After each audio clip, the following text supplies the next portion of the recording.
السلام علیکم ناظرین، چلتے ہیں اہم خبر کی جانب۔ جماعت اسلامی پاکستان کے امیر سراج الحق نے کہا ہے کہ موجودہ حکمرانوں نے بے پناہ مہنگائی کر کے غریب سے 2 وقت کی روٹی کا نوالہ چھین لیا۔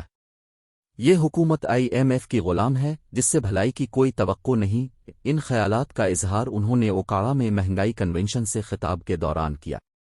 انہوں نے کہا کہ گزشتہ ادوار میں جتنے بھی حکمران آئے سب نے قرضے لیے اور ملک کو مقروض کر کے چلے گئے، جبکہ معیشت کو سنبھالنے کے لیے IMF کا سہارا ضروری نہیں۔ اللہ تعالیٰ نے پاکستان کو بے پناہ وسائل سے نوازا ہے، لیکن یہاں پر اب کمی ہے تو وہ صرف دیانتدار اور صالح لیڈرشپ ہے۔ ہمیں ایسے لوگوں کی ضرورت ہے جو محب وطن ہونے کے ساتھ ساتھ نیک اور صالح ہوں، جن کا دل پاکستانیوں کے لیے دھڑکتا ہو اور وہ پاکستان کی غریب عوام کے مسائل کو بخوبی سمجھتے ہوں۔ آج پاکستان میں مہنگائی، بے روزگاری عروج پر ہے، معیشت بیٹھ چکی ہے۔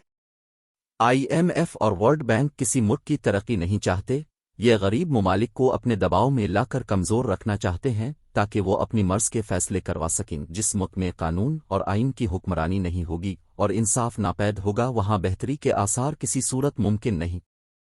ہم انگریزوں کے بنائے ہوئے قوانین کی بجائے اللہ کے قانون کو نافذ کر کے اس ملک میں امن اور خوشحالی لائیں گے۔ جن حکمرانوں نے قرضے لیے ان کی جائیدادوں کو فروخت کر کے قرض اتاریں گے اور ملک کو عالمی مالیاتی اداروں کے چنگل سے آزادی دلائیں گے۔ انصاف اور قانون شریعت کے مطابق ہوگا اور کسی قسم کے دباؤ کو ہرگز برداشت نہیں کریں گے۔